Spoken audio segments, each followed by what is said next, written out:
What's up, y'all? Welcome to What Words Are Worth. I got another dope episode for you. Now, this artist is one of the most genuine people that I know. He's the most prolific person that I know with over 36 albums, 7 DVDs. He's from Brownsville, Brooklyn, the founder of the Lowlives. He's author of a top-selling book, Bury Me with the Low On. And right now on eBay, that book goes for upwards of $1,400. He's also a hip hop icon, and with fashion and rap. The same way you look at some artists that may have brought up like different name brands as Hilfiger, Gucci, whatever it is. This guy has made sure he's immortalized wearing polo in hip hop. He's appeared on Vlad, Kevin Garnett Certified, Gorilla Nems, and he can rap in Spanish, English. He also was a star and a writer on the Lyricist Lounge show. My teammate from the Rap Olympics and the flyest person I know. So welcome the Skillionaire, the Puerto Rican, Thirstin Howl III. All right, you said the flyest dude. You know a lot of people, man. You know a lot of people, man. Yo, I know a lot of people, but I've seen a lot of people throughout the years, and nobody, man, you're so consistent with it. You know what I'm saying? So. Thanks for coming on the show. I just saw you at the Love and Loyalty Weekend that you have. Let people know what Love and Loyalty Weekend is about. Well, for one, I created the Love and Loyalty Weekend in Miami, at my grandmother's house during the Art Basels. Yeah. It's just a weekend of hip hop culture, and the Love and Loyalty is more to the hip hop culture more than it is the fashion or the polo or whatever. So Love and Loyalty Weekend is just uniting all the people in hip hop, coming together, having the weekend, celebrating each other, celebrating the culture, and just keeping it alive, man. You know what I mean? So yeah, and you have everything going on there, right? Then you have graph, you have every aspect of the culture going on. Yeah, every element. I'm all elements in hip hop. I'm not just a rapper. I'm a graffiti artist, break dancer. I touched the turntables. I produced. Right. I got a chance to do everything within hip hop, man. I've really lived the culture my entire life. It basically dominated my whole thought process, man. So, I've known you for years, and of course, we know about the low life and all that, but I don't think a lot of people get to know how dope you are as a writer. So that's why I started this podcast, because I know a lot of people and a lot of my friends are so dope at the craft, but sometimes a lot of their other things that they got going on may overshadow what they do. But to me, I don't think your writing has ever been overshadowed by people that know what dope lyrics are or lyricists are. So I wanted to start off by asking you first, what's your process like? When you're creating something, what's the first thing that happens? So you get the beat, or you have the rhyme already, or how does that go? I mean, for me, there's no way, a rule I have to begin. It can happen any way. The rhymes always come into my head, even if I'm just driving or walking down the block. Or I could be hearing other people's stuff. I could hear you say an ill punchline, and I'll think of the next punchline that's supposed to follow up that. Okay. So, but a beat, when I'm making music, a beat definitely would dictate where I take the song, because the beat will tell me what to do. Right. But as we're freestylers as well, so we don't need no beat. We don't need no idea. We don't need no paper. We don't need no pen. It's just something that's constantly coming in my head, man. That's why my name is Thirstin, because I'm a fiend for it. So that's what I was gonna ask next, which is crazy. Do you use the paper still, or are you on computers? Where you at now? Because I know for me, I transitioned a while ago into this typing it up. I felt it was easier for if I needed to find the rhyme again and just have it, and then also doing stuff for if you do TV licensing and stuff like that, or anything, it could be a video. People want those lyrics. They need it. They need a copy of it. So, or you'd be caught up having to rewrite the whole song and send it to somebody. So where you at with that as far as what makes you excited about writing? Would you rather write it on paper or go with the computer now? Nah, I'm still a paper dude, man. You know, I'm all right. I'm a Rikers Island letter write. Girl keeps calling my phone. Yeah, I'm a Rikers Island letter writing dude, man. You know, I used to get a lot of letters from females and all that, you know, while being away and stuff. So I write so fast, extremely fast, but with pen and paper. Okay. And, you know, I write really, really sloppy, like a doctor or something. Like it's not as legible to everybody. But I can write really fast and I can express myself real good, man. I never wrote in the phone because I seen dudes lose their whole album like that. Like writing an album in the phone and then losing it, you know? So we've seen a lot of producers computers crash, lose beats that we've had. I'm sure that happened to you too. Like, I had lost movies in hard drive that we were filming and didn't even edit yet. You know what I mean? Nightmare type of stuff. But I always learn to back everything up, man. You know, but like you said, with the writing, I stick to the pen and paper because I write really fast, man, even in the studio and all that. But when I finish a rhyme or when I'm piecing a rhyme together, I always edit and have a final sheet of when I rewrote it. And I save every rhyme. So I have like folders full of rhymes just saved.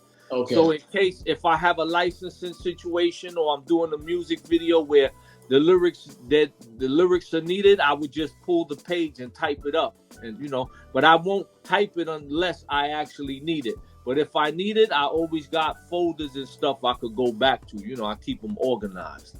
So you mentioned that you write fast. So I think like a lot of times the timing aspect of when you have to write a rhyme, there's a lot of things that play into that. So I think like somebody might need a rhyme in an hour, somebody might need it in a day. So how do you gauge how long to take on that rhyme? Or is it just I'm only gonna knock this out and I'm done? It goes by what I feel, man. I just follow what I feel. You know, when I write to beats and stuff, depending on how ill the beat is, that rhyme could take 10 minutes. That's you know what I mean?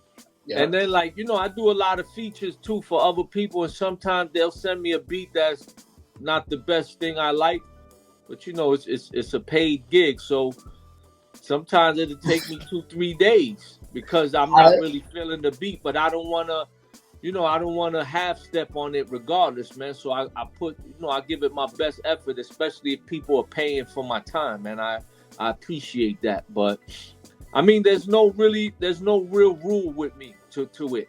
Sometimes it could take a week if I feel like it, or if like, say I get a song with Cannabis or other, you know, people like that, where I would take my time.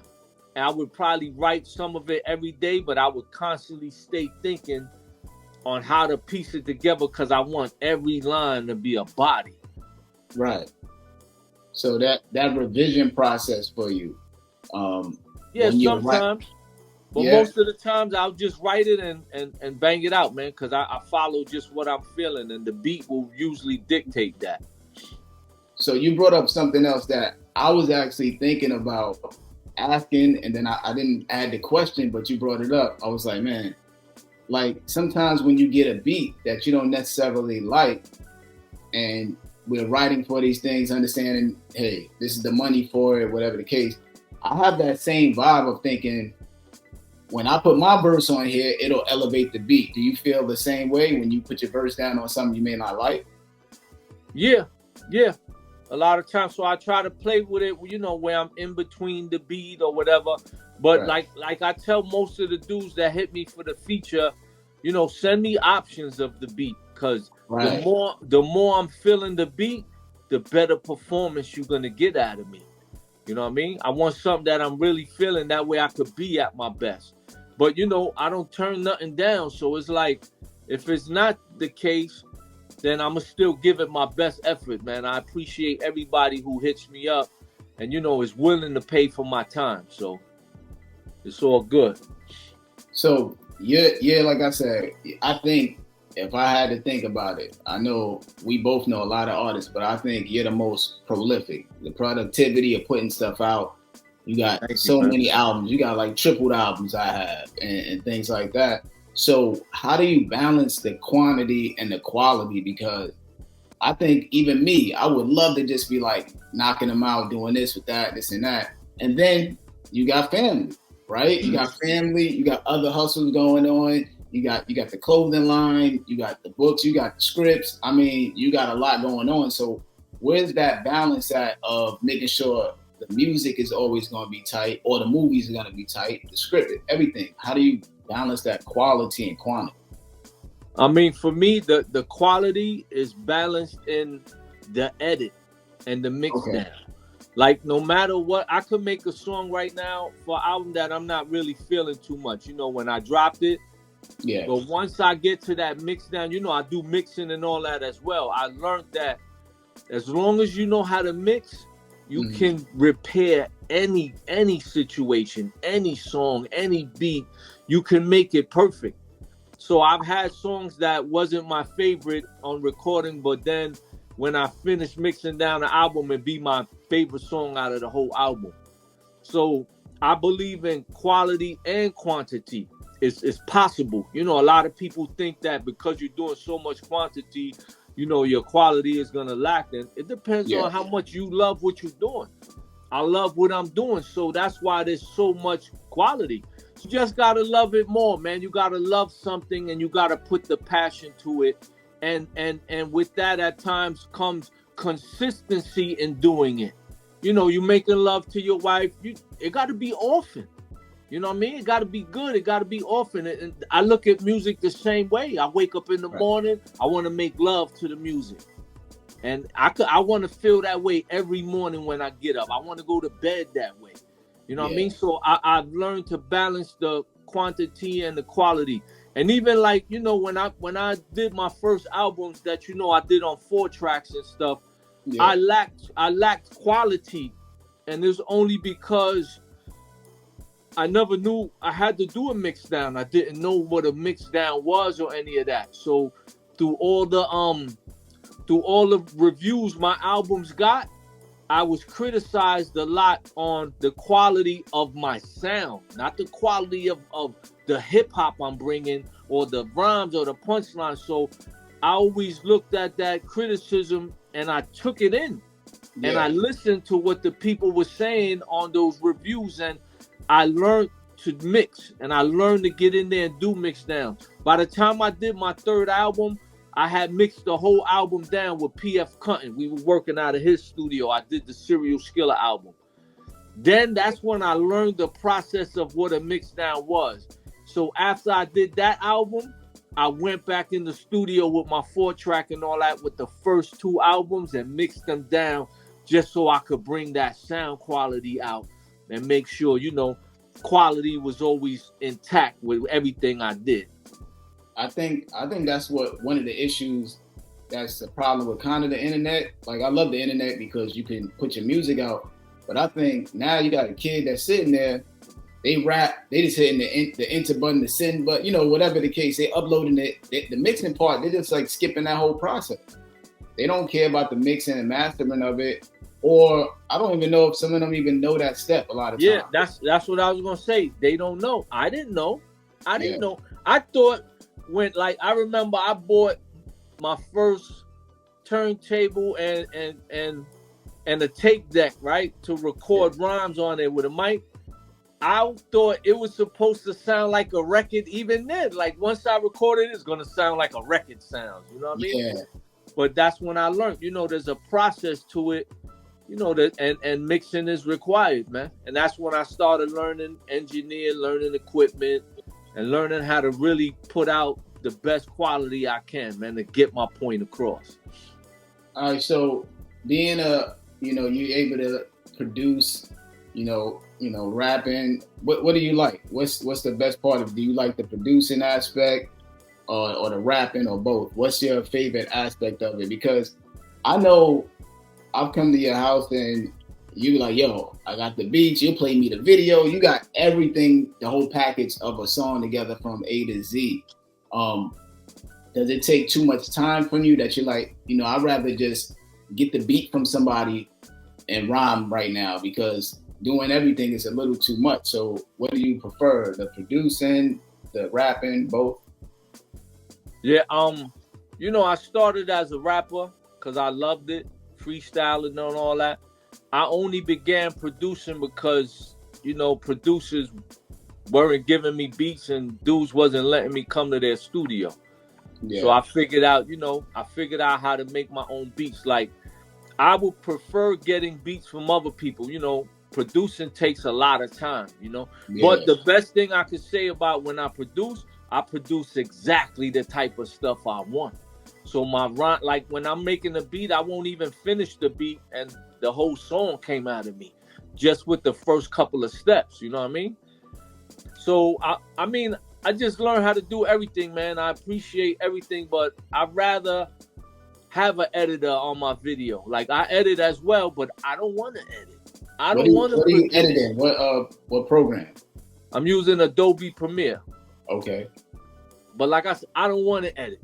I don't want to produce. Editing, I don't want to mix. No joke. I think people underestimate how serious editing is. If they're producing, the person that's out there and you're filming stuff and you're recording things and you're handing that off, the time it takes that person, you got to give them some time, because you might think you're getting it back the next day, next hour. You're constantly asking them for it. The editing process is so tedious that you have to understand that it's not just going to be a matter of minutes. Yeah. Nah, that's what it is, man. I mean, if you look at big movie productions, there are 100 jobs being filled in.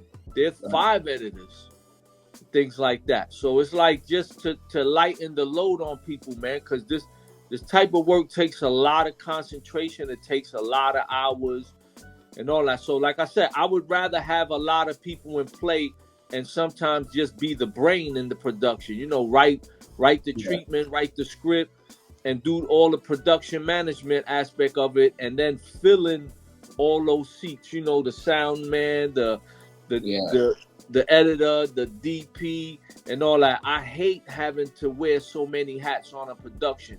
And I mean, even you see in all my film productions, me and Box Low do a lot of stuff together, and I even stress it to him. Box is an amazing editor, graphic artist and all that. But I say, yo, Box, we need 10 of you just to accommodate the amount of ideas I could come up with and to execute everything we want to keep doing. You know what I mean? Because right now I got more ideas than I actually have, than I'm capable of putting out. And then, when it comes to the budget, being self-sufficient, having to do a bunch of it yourself, and you don't have these major budgets, you got to wear 15 hats on a production. And that, to me, I'm kind of tired of that, because that actually hurts at the end of the day. You know what I mean? Yeah. Not hurt my product or anything. It hurts me physically that I'm doing shoots for 20 hours. Like when I shot my cooking show, a lot of people don't know. I shot it with my dude Jokes in Miami, and the fact that I don't have a budget for tomorrow. I only got the budget for today's work. Yeah. That was a 22-hour shoot. I shot the entire season in one day because there is no tomorrow. I can't afford to pay for tomorrow. Yeah. So I got to carry the weight of making sure that I could deliver as the star, to execute my lines and get everything done. But 22 hours, man, by the 15th hour, you could look at the crew and they're angry, they're aggravated, they're agitated. It's like, but you got to bear with it, because you trying to push through. Even when we shot this, the Don Chicharron, recently, that was another 27-hour shoot. And I'm talking about a day of setup. And then even after the shoot was done, after 20-something hours, I had to fix back the studio that we rented the way it was, right? And I couldn't ask nobody to help me because they was already there for 22 hours. Yeah. So when everybody left, I'm there with maybe 1 or 2 people breaking down the sets and putting everything back together for another couple of hours, man. So, this is stuff that physically takes its toll after a while.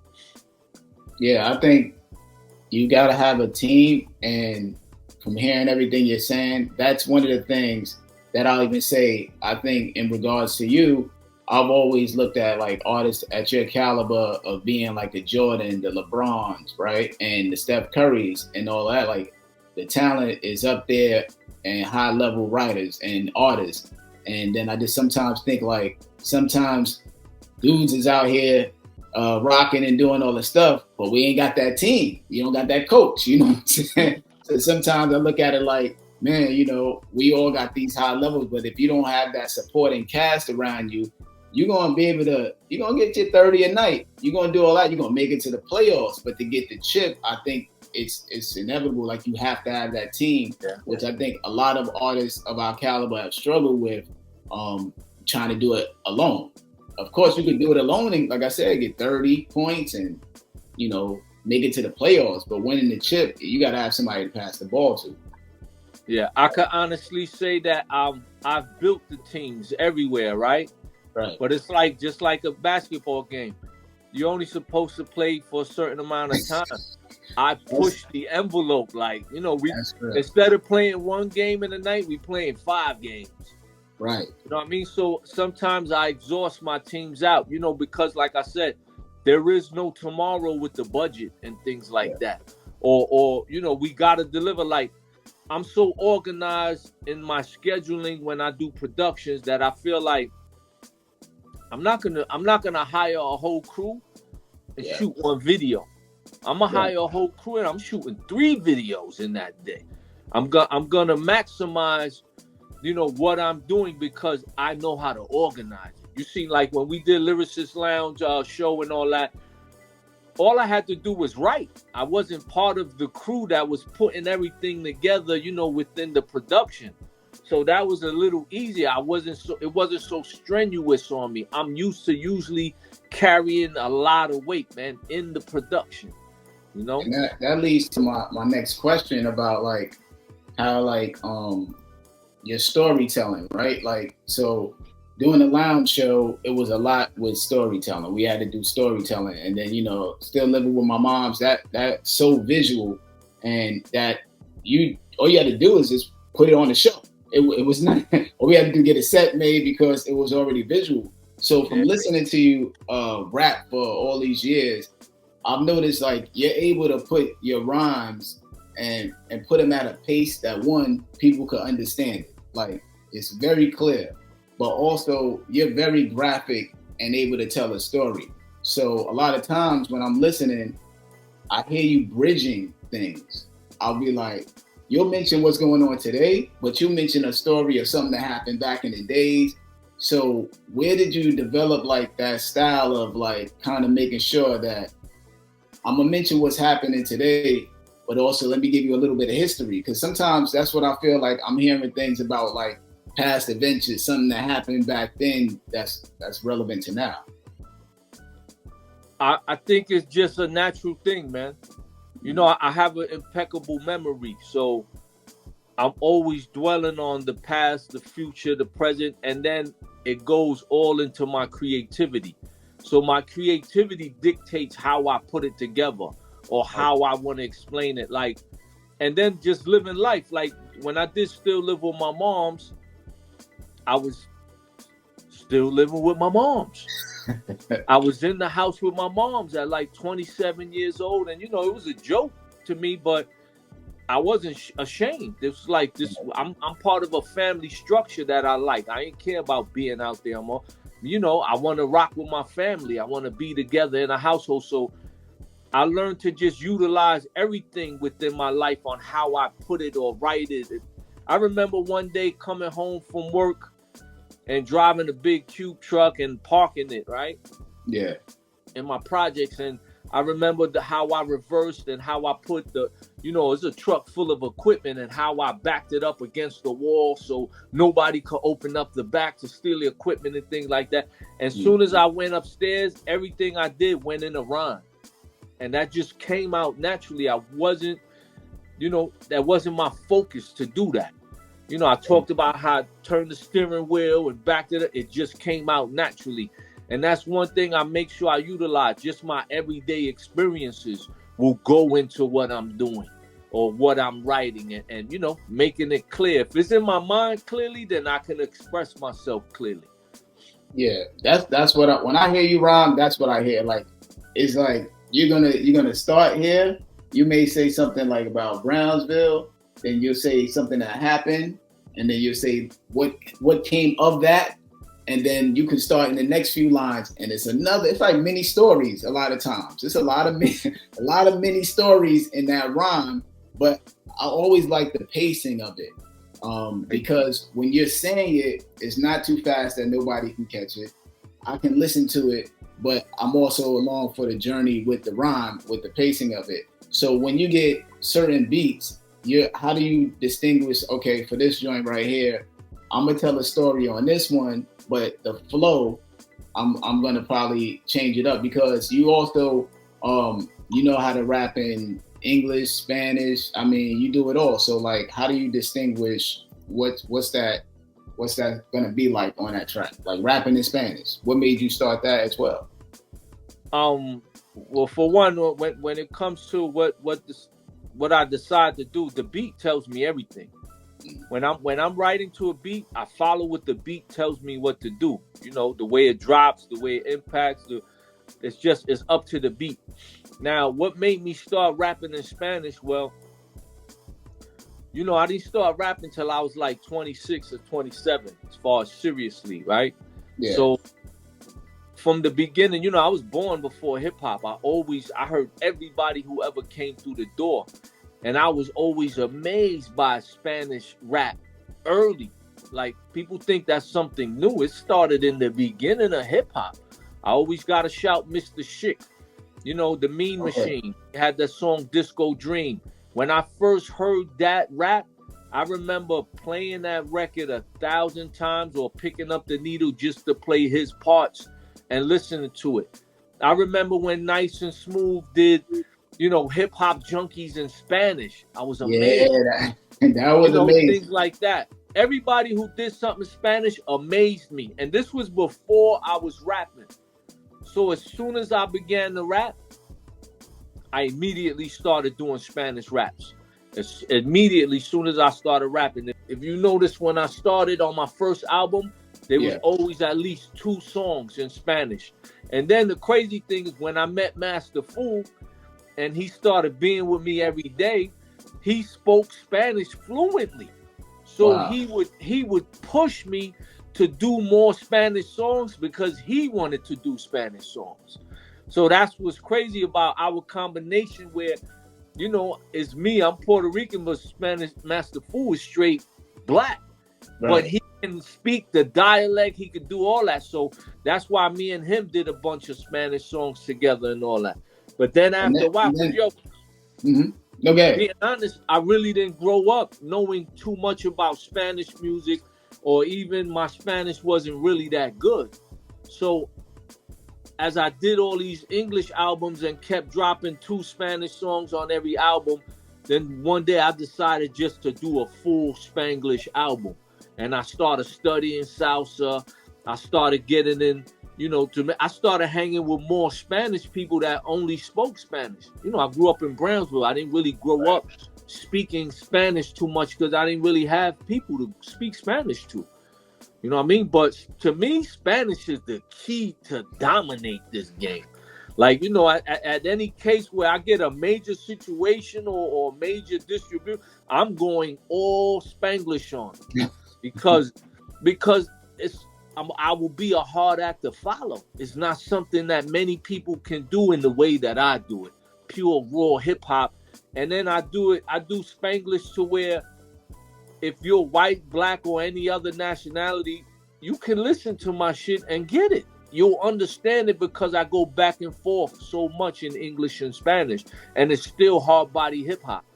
Like, you get gigs to. I remember talking to you, was like you had gigs that dealt with you coming there to rap and do the Spanish songs, right? Yeah. I do full Spanish sets now.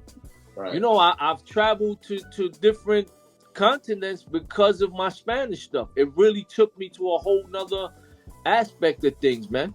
And actually, to me, the Spanglish stuff is the easier writing for me because I don't have to be that critical because nothing has really been said this way. You know, in English, you got to be careful what you say. Somebody did that already. Yeah. Spanglish is still unconquered ground. So when I go in Spanglish, you never heard nothing like this, is how I approach it. And when you hear it, that's what comes to everybody's mind when they first hear my Spanglish stuff. Wow, I never heard nothing like this. You know, because this is Spanglish from a Brownsville dude. So I got a question about, now I know that you rap in Spanish. We know that you could write everything. So then what's that approach to like Bury Me with the Low on, right? With that book, what was that approach like? I'm going to do this book, what I want in this book, how I'm writing this book, what I'm going to show in this book. Because I think that book takes you on the journey, but also that same journey that's in the book is also in your music. So that's what I like about everything you do. There's a correlation that is like full circle. If I watch the video, then the video came from the song, and then so on and so forth. So the approach to writing the book versus a script versus a song, how do you bounce those? What are the difference? It's all the same to me. Okay. Because, you know, if you're a writer, it's basically all the same. You just have to format it differently.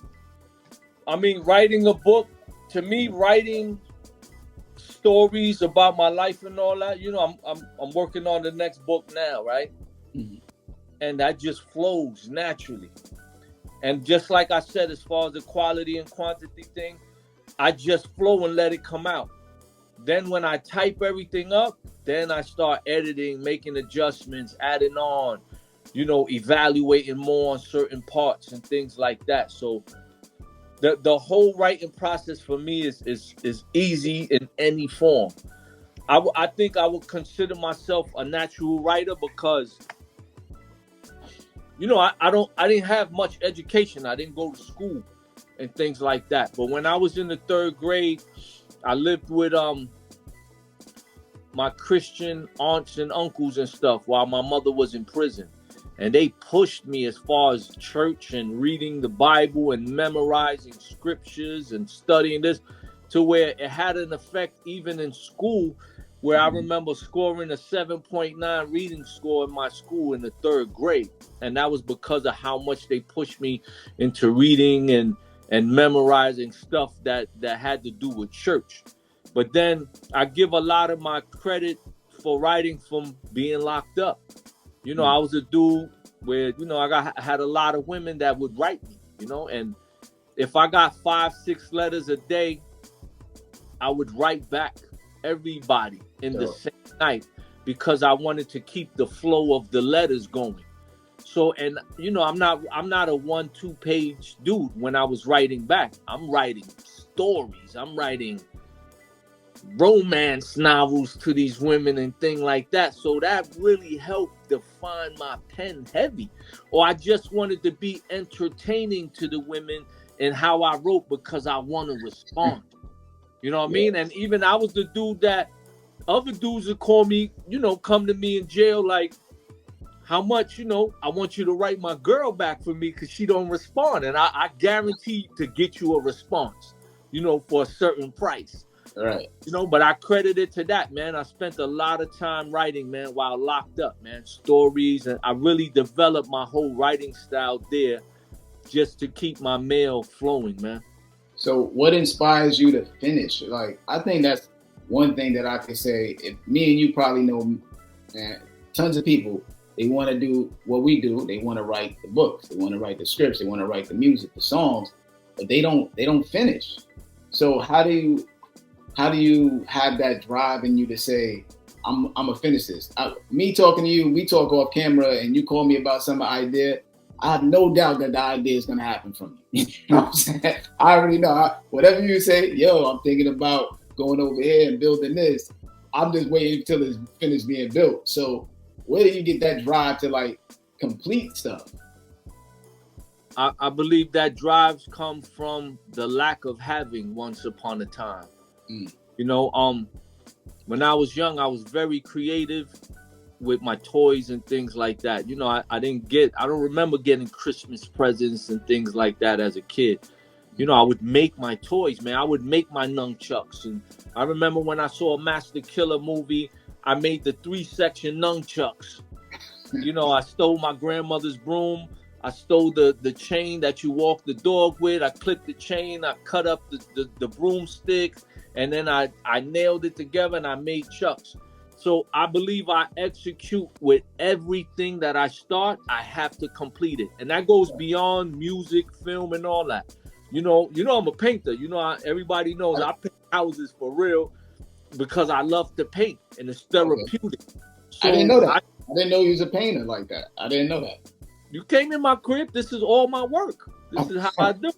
But I do it for my family. I don't like doing it as a job. I'll do it as a labor of love for my family members and things like that. I just love seeing something completed. That's a big thing about me. I always love to finalize. I love the process, to see the process. I'll record the process just to see how I did it and things like that. But I believe I do that with every single thing that I do. There's nothing I don't complete. I don't like to start nothing that's not going to be finished. I've been paid, man, to do projects for people, and I would hand in the work that they needed from me, and the project doesn't get finished, and I'll complain like, I didn't just do this for the money. I did this to see this project be complete and come out. You know what I mean? That's part of my resume. That's part of just me knowing the process of completing things and always have something to show for it, man. So it's just a natural thing for me, man. I don't like beginning nothing that I'm not going to finish. Even the idea, you know, it's crazy that when we did the Lyricist Lounge show, you remember like we were all creating scripts on our own too on the side, right? Yeah. And I remember that I brought a bunch of ideas to the table script-wise and all that some people didn't get. You know, some of the other people, because I'm an extremist, man, with my stuff. So I still got those scripts in folders for when the day comes to pull them out, because I get it. And I know as long as I execute them, everybody's going to get it. Just like all my other visuals that you see. You know, it's times I'll pitch the idea to somebody and they don't get it. So you know what? I execute it myself. And when it's finished and I have, final product to show, everybody gets it from there. You know what I mean? I think what's dope about that is the patience you have and understanding that the idea you have is dope, and it might not be the right timing for other people, but the idea is still dope.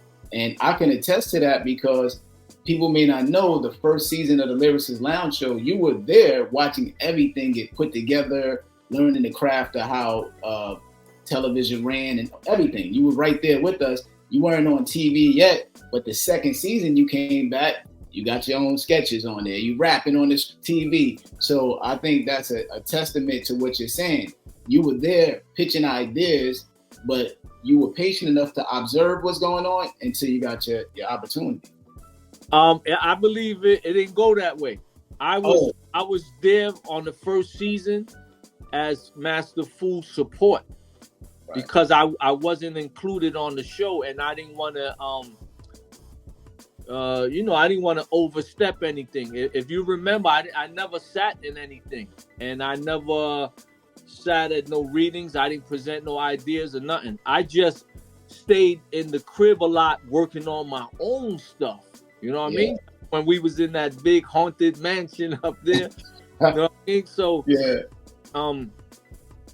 I believe that the second season happened because everybody saw how prolific I was with only wanting to work. Even when we in California, you don't see me running around. You don't see me chasing women. Everything I went to had to do with me getting a step further. You know what I mean? So by the time the second season came and all you guys spoke up for me, you, Master Fool, and all that, you like, yo, Thirstin needs to be a part of this. He needs to be a writer. He needs to be, and I always remembered that and appreciated that. So by the time the second season came, now I'm here. And I remember your exact words. You told me, you was like, Thirstin's on board now? Good. Somebody gonna help alleviate all this work on me. Yeah. You know what I mean? Because like I tell everybody everywhere we go, man, 1,000 times I've told this story that you were the quarterback of the show. And not just the quarterback sketch I'm talking about. I'm talking about the quarterback. I followed your lead in every way. I trusted your decisions. I trusted the words you said, everything you said, because your intentions were always pure. And you was always willing to get it done. Like, let's get it done. There's nothing else to talk about. You're not sidetracked. I've never seen you been influenced by anybody, anything anyone was doing, and you still was able to relate to everybody, no matter how different y'all were. When I seen you and Master Fu become damn near best friends, I was like, yeah, you somebody special, because Fu is a different kind of dude. You know what I mean? Yeah. Yeah. And you know, Fu, somebody stay with me, live with me, all of that. So I know how to relate to Fu, mainly because we from the same grounds and stuff like that. But you know, and you really brought a lot out of Fu, man. That's somebody who really got a lot of love for you, man. He's told me that 1,000 times. Yeah, man. Shout out to Master Fu. Rest in peace, Mama Fu. And a lot of that, you know, overall was really just, man, I knew in my mind we made it that far, but I also knew that from a business perspective, I'm like, yo, dudes is really messing with millions of dollars right now if we don't get this done. You know what I'm saying? Like every week, the budget, we talking about probably, you know, upwards of hundreds of thousands a show. You got to do the set design. You got to pay us. I mean, so it was just the fact of like wanting to get it done. And then the other thing about it was the fact that you're on the show, I'm on the show. All of us on the show got a name back home. So we ain't playing with the balls, you know? So a lot of that really dealt with just having the integrity from where we came from, rhyming and every open mic and things like that.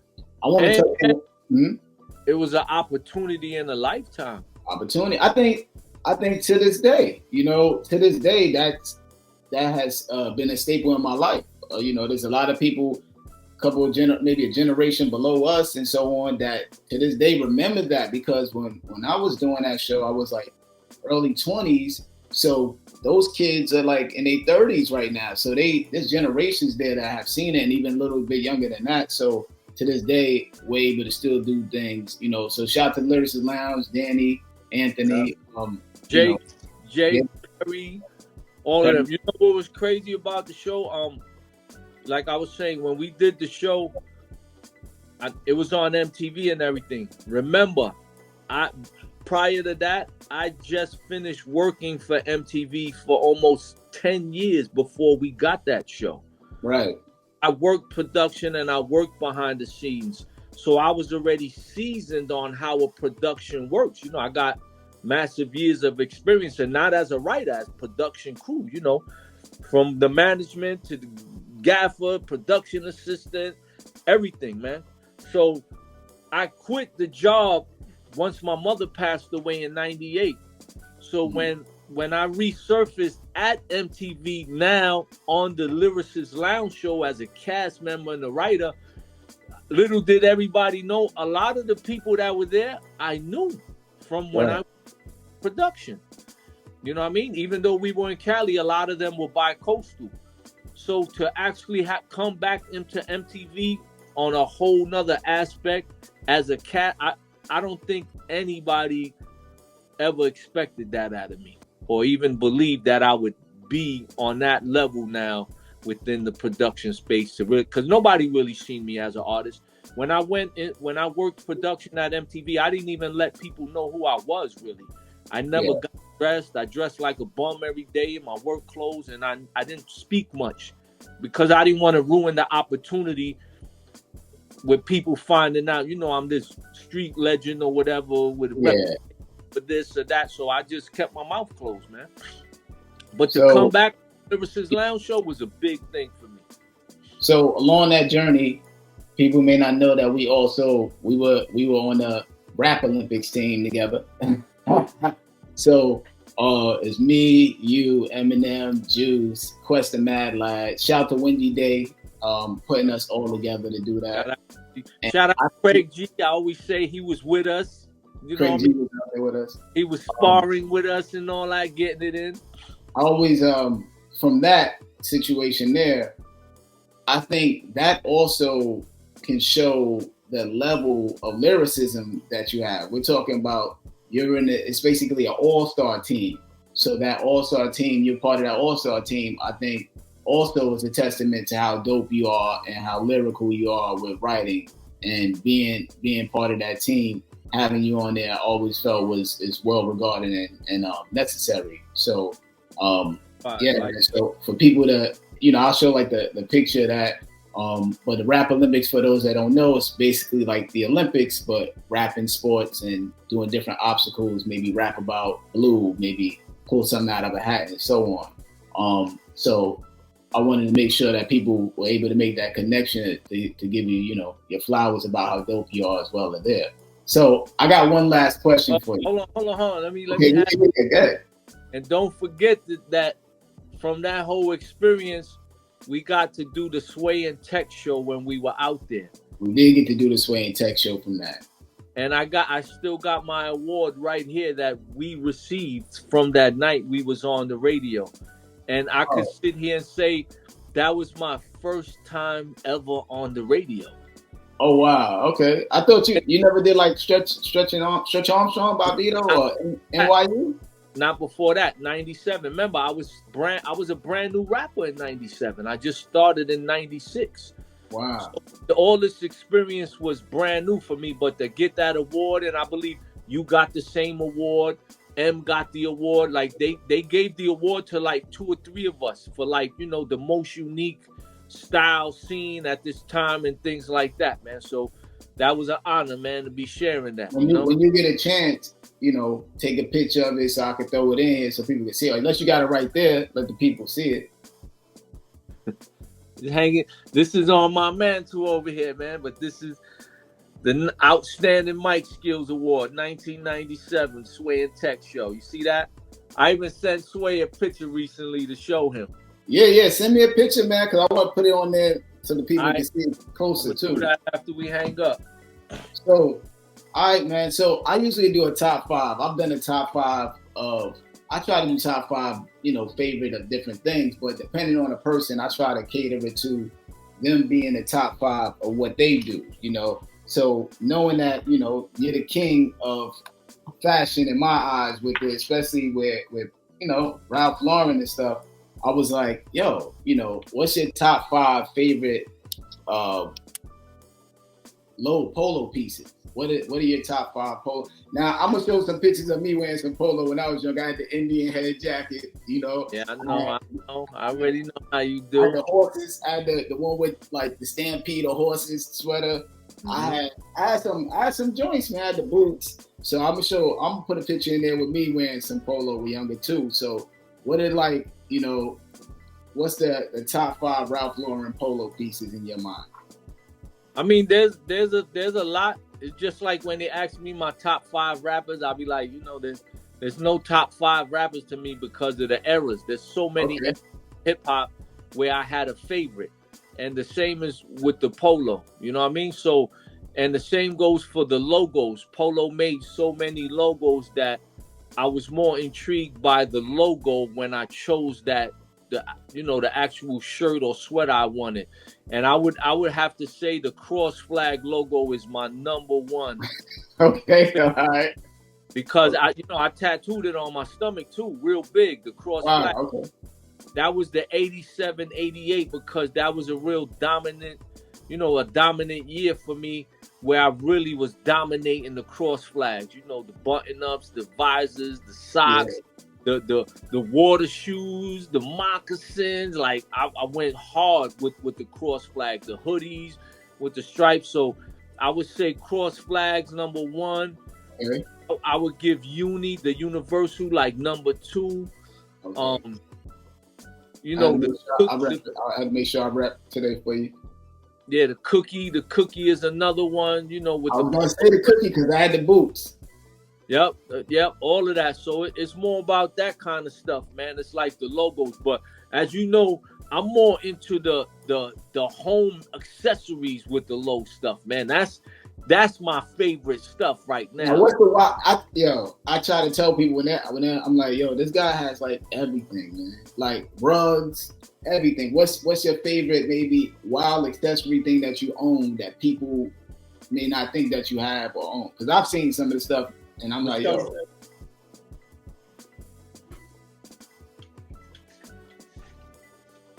What's that? It's a piggy bank. Yeah. And this is this is like my platinum award in here, but it's a sitting down teddy bear piggy bank, man.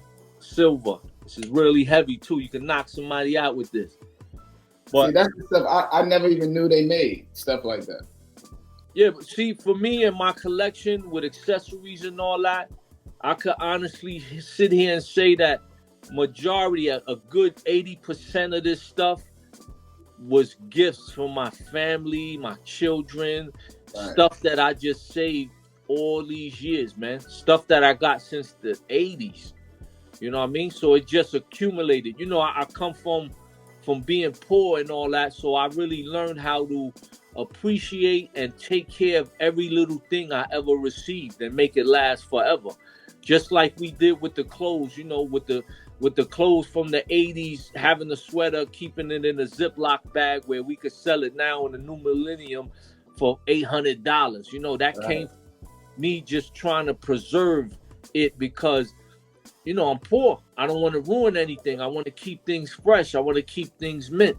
You know, the same goes for how I live in my home and all that. And clean. I've lived in horrible houses where, you know, empty, no furniture, no decoration, and I would be joked and ridiculed on, you know, in those days. So all of these things really helped mold my character to be this way, man, and the appreciation of these things. But I got pieces people would never believe, and I'm not talking about clothes, because a lot of people, you know, a lot of people have shown their polo clothes like in videos and, you know, pulling out their collection. Everybody does that now. So anytime I'm asked to do that by any podcast or publication, whatever, I always decline because everybody does that. I pull out what you're not expecting. I thought I saw something with like a boat paddles or something like that. You got everything. You got boat paddles, something like that. Yeah, man. Well, yo, Thirst, man. Boat paddles, dart boards, like it's a museum up in here, man. Yeah, send me pics, man. I want to put all that in here, man. But yo, Thursday, man, I appreciate having you on here, man. Thanks for having me at the Love and Loyalty weekend. Thank you for coming, man. Thank you for coming, and like I tell the world every time, just like I announced on stage when I presented you, man. My respect for you has been so big, man, from the day I met you.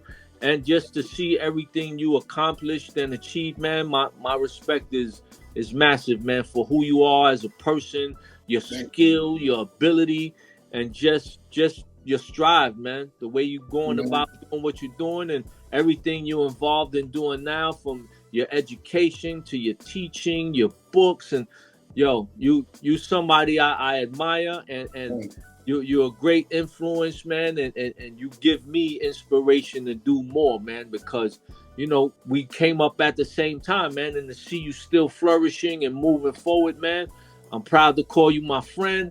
I'm proud to call you my teammate, my brother, all of that, man. Same here, man. Yo, so give out your social media, where you need people to check for what's going on, you know, where you want them to go to buy stuff, whatever you need. Thirstin Howl III, ThirstinHowl,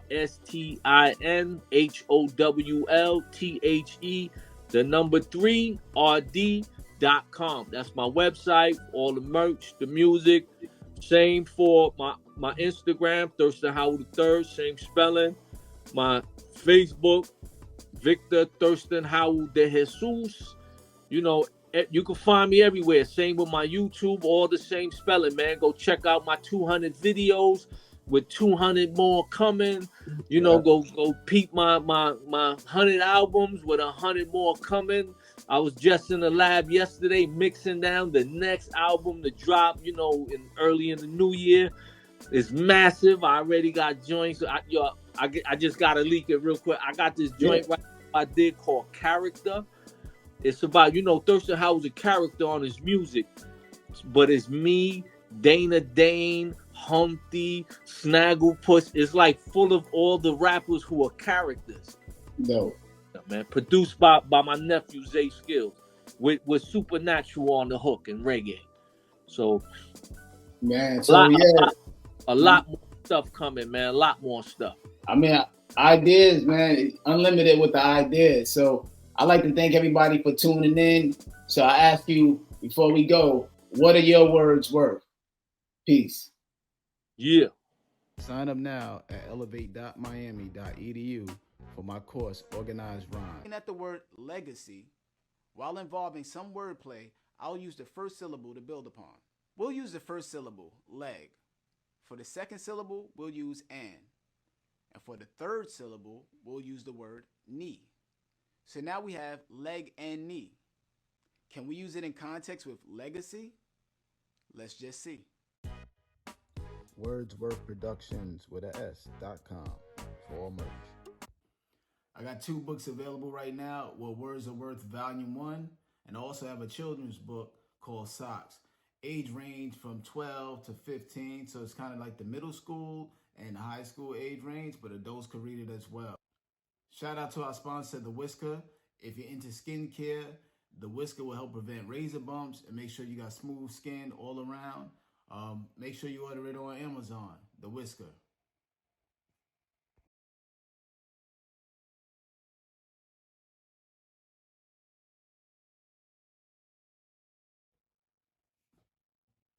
Make sure you check out wordsworthproductions.com.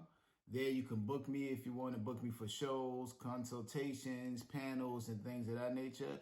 And also it'll give all the upcoming shows that I'll be attending or performing at or appearing at as well. Wordsworthproductions.com. We write plays, books, movies, anything that deals with writing and creativity. Contact us.